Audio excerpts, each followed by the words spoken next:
for today's video, we are doing a little mission Q&A. I have my dad here, and the reason why I am having him do this Q&A with me is because he has been on a mission. And so, I know there's probably gonna be questions I'm not going to be able to answer quite yet because I haven't been on my mission yet. So, my dad's here to answer those questions. I'm here with the answers.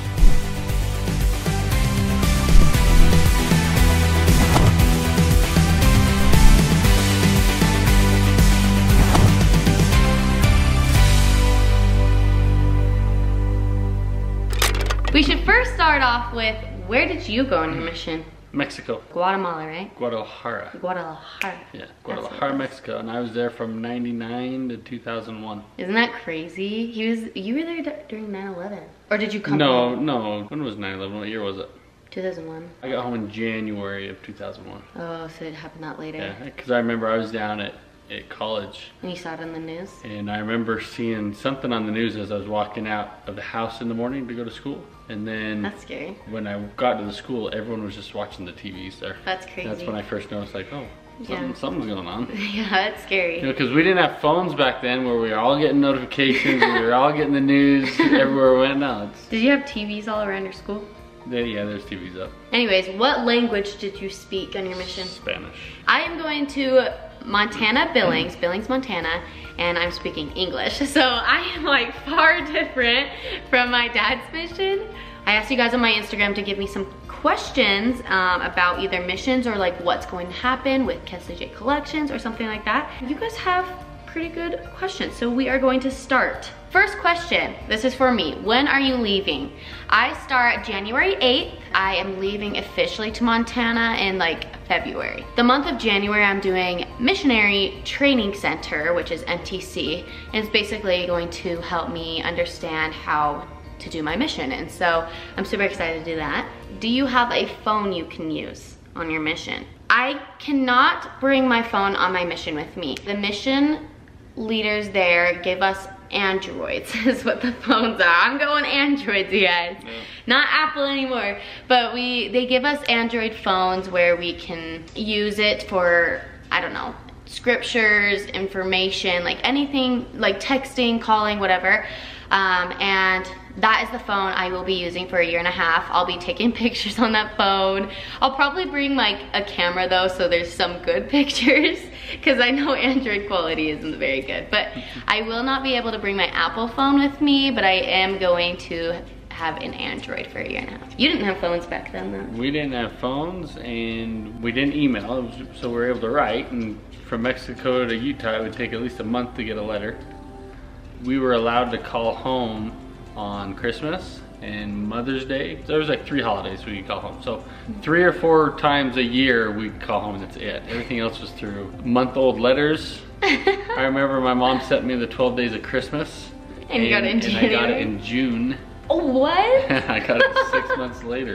That's so funny. Missions have changed so much since my dad has gone. I can now call... Sorry. Someone came to say hi here. Oh look, hello babe. I can now call home every single P day, which is preparation day is what they call it. Basically a free day where you can plan your next week for your mission.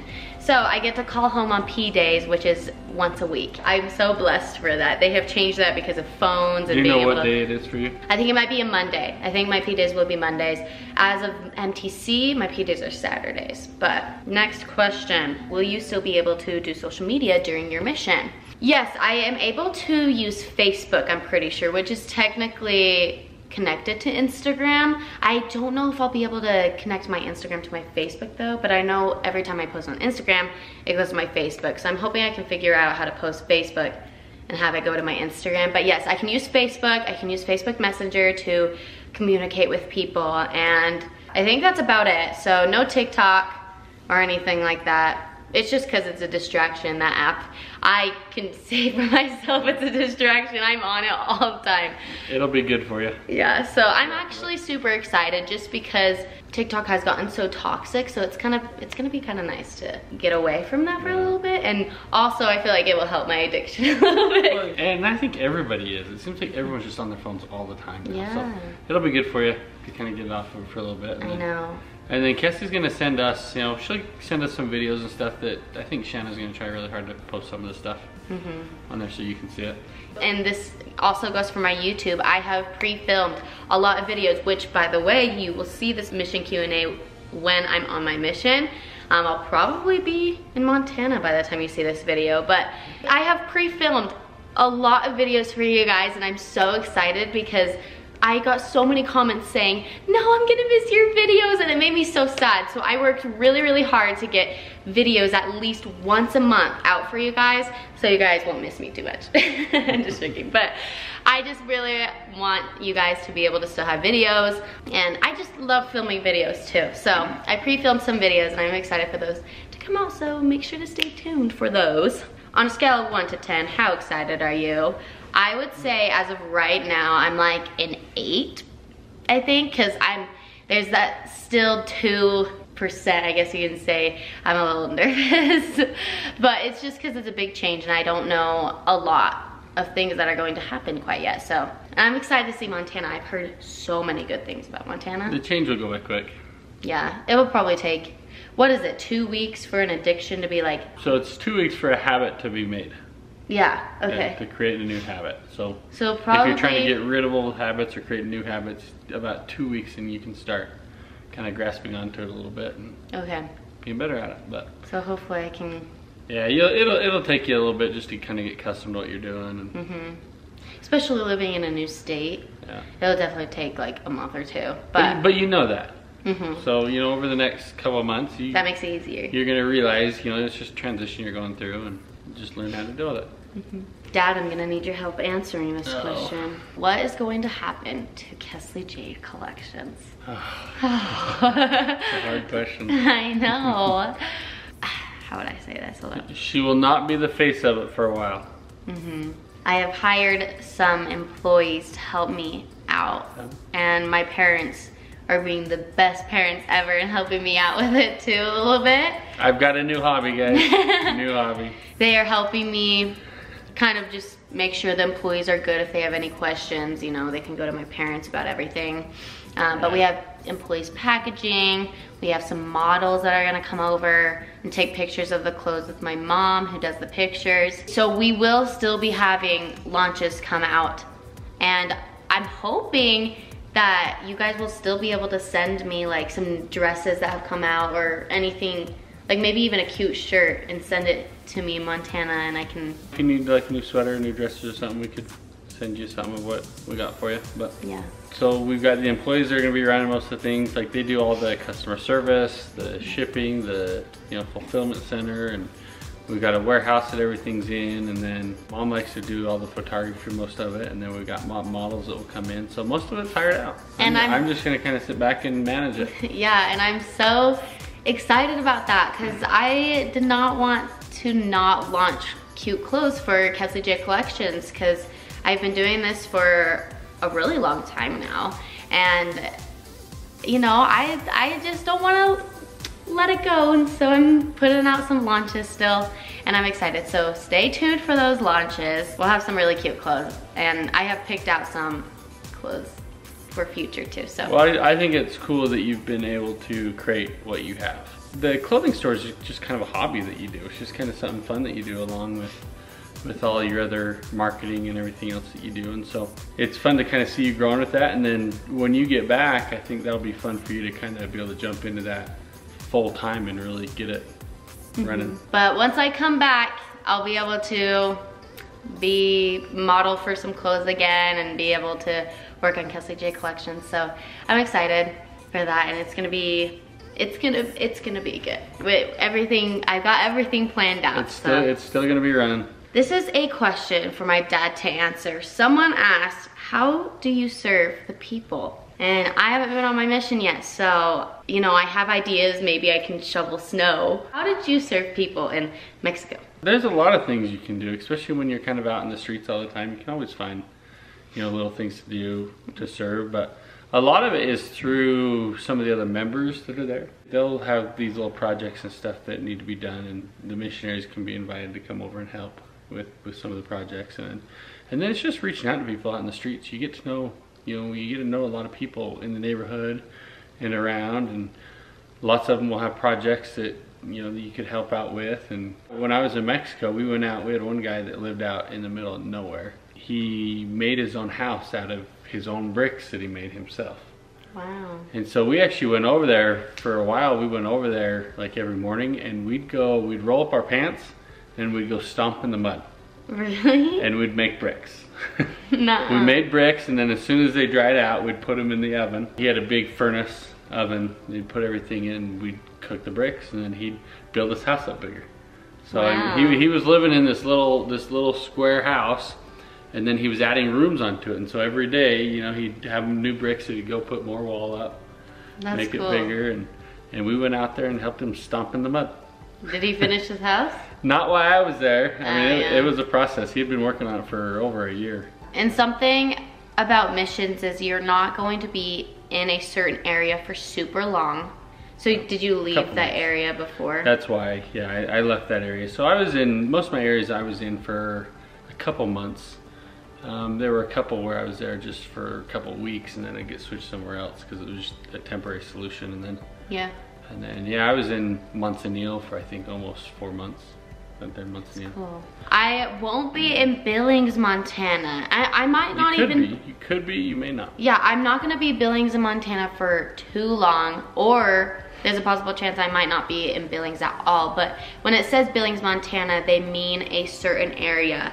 And so some of my mission is actually in Wyoming too. So I'm probably gonna be in Wyoming a little bit too. So it's gonna be super cool to be able to explore a little bit of that area. You could go anywhere from Billings to surrounding cities that are close to there, or you could go Helena, you could go to Missoula, you could go Kalispell. Yeah.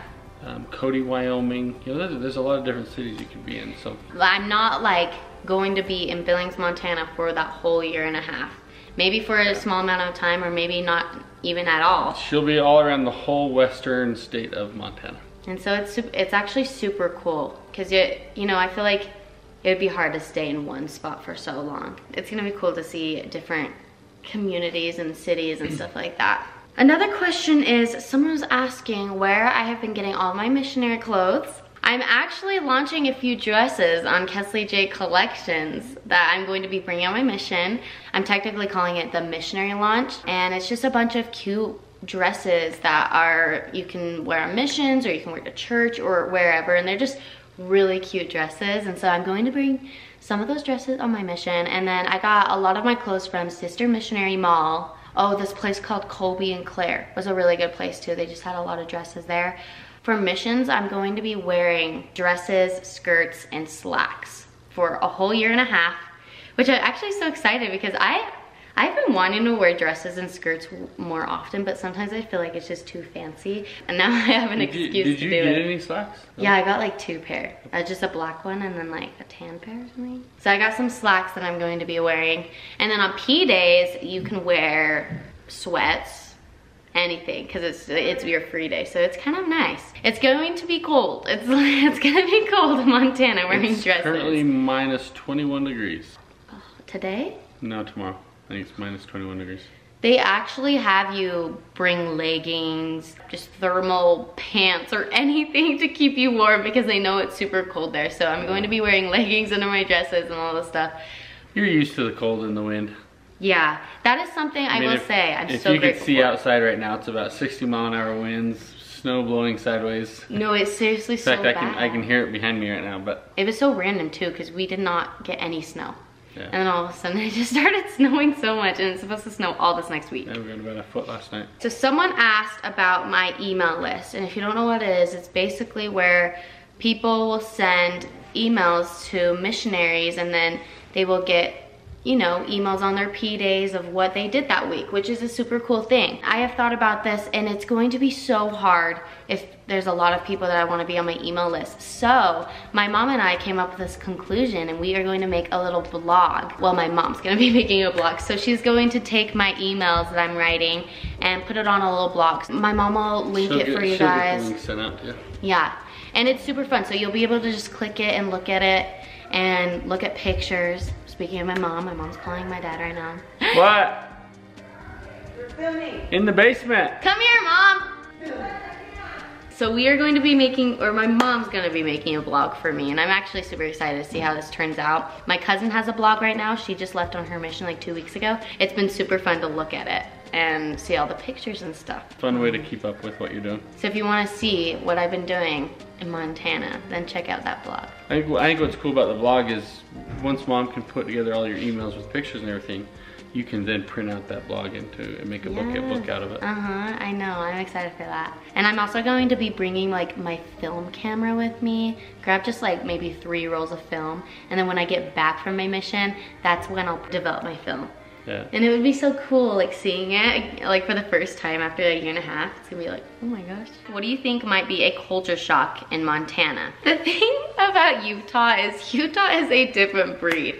And you know, people always tell us that, and I don't think they realize that we understand that Utah's a different breed, but we do. Like, Utah is its own little bubble. We have Utah girls, we have Utah moms, we have all those things.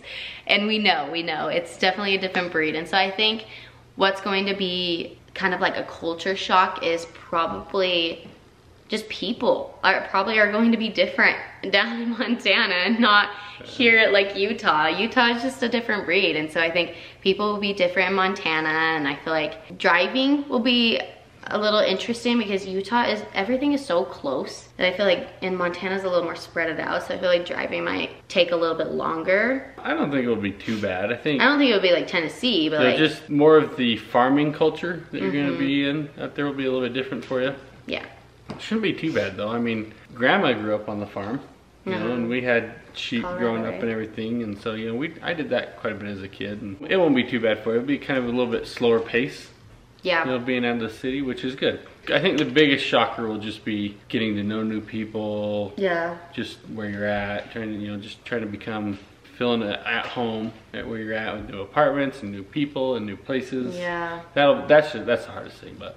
Yeah, because like I said, Utah's a bubble. Like, I've been to every single place in this little bubble. I haven't been out of it. And then once you start to warm up to one place, you'll get moved to another one. I know. Start all over. I know. That's what I hear. I'm actually super excited to meet people down there because, I don't know, I just feel like it's going to be life-changing in a way. I feel like you'll make a lot of friends. Yeah. I still have a lot of people I remember. It's been 21, plus years since I was in Mexico, but there's still quite a few people that I can remember from down there that I'd love to go back and visit sometime. And you make really good friends. Do you want to tell them the story of that one lady that you helped? So there was somebody that I helped out when I was there quite a bit, and this area that I was in is right on the ocean. Off of the ocean was kind of mountains that went up, and then all the homes were on the mountains. And it was kind of steep enough, and just the development wasn't good enough that there wasn't roads, to the homes, but it was stairs. So you'd build stairs, and you'd have to hike up. To get to the top, it'd be like almost a half a mile going upstairs through all these houses on it.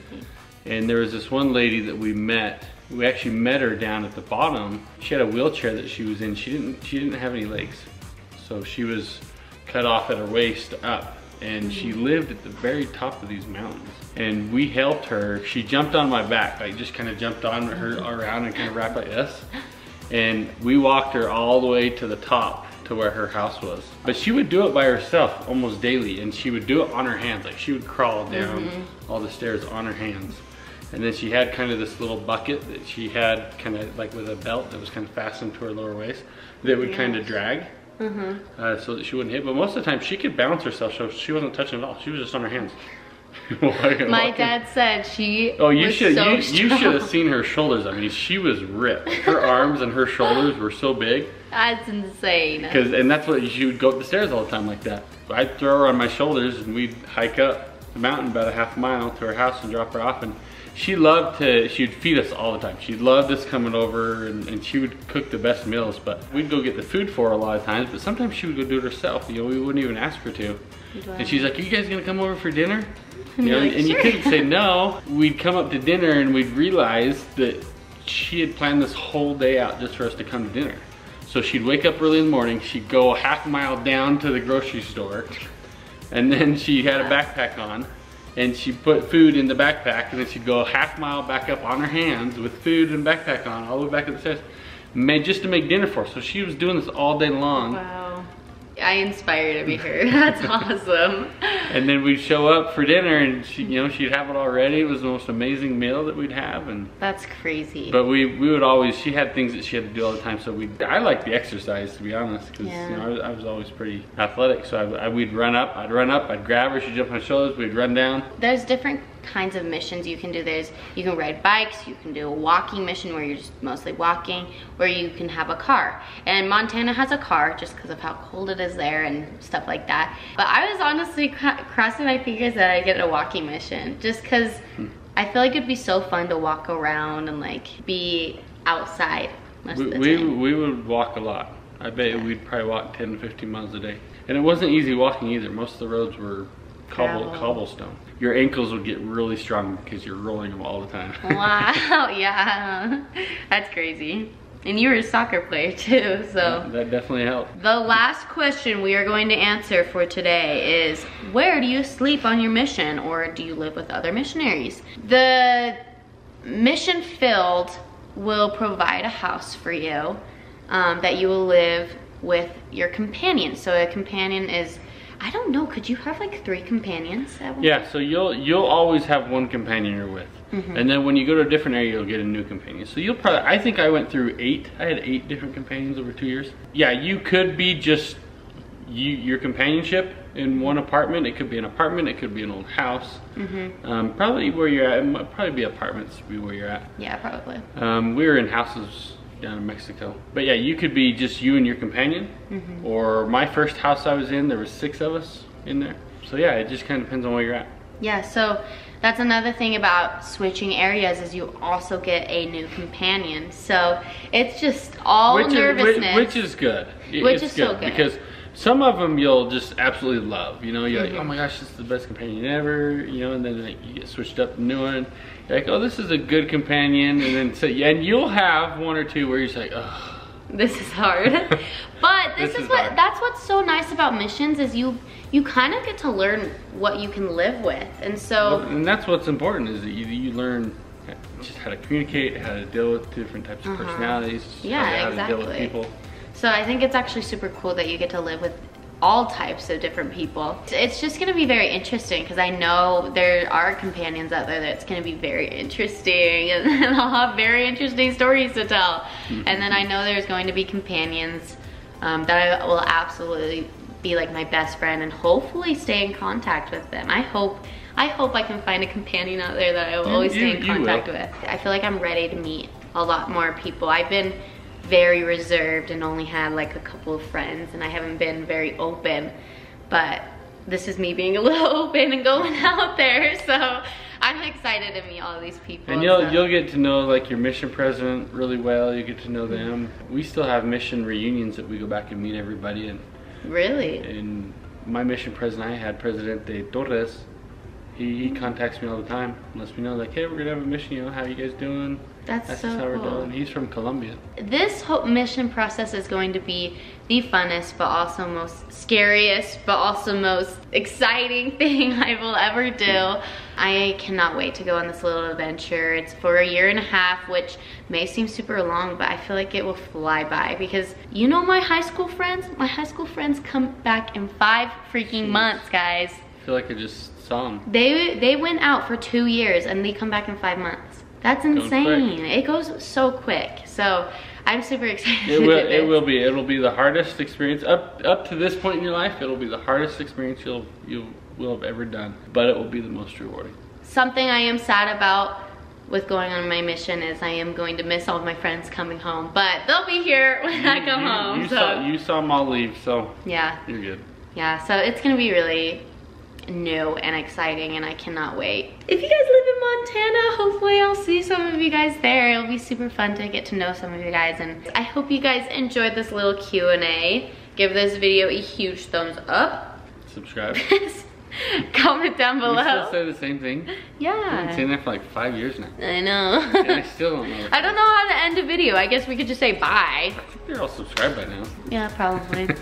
Don't worry about What's the subscribing. notification bell? I don't even know if that works anymore, does it? I don't even know either. Does the I don't get notification bell still work? notifications. I don't even know how it works anymore. I guess we'll just say goodbye Seems now. like YouTube's always kicking people off. I know. Okay, bye guys.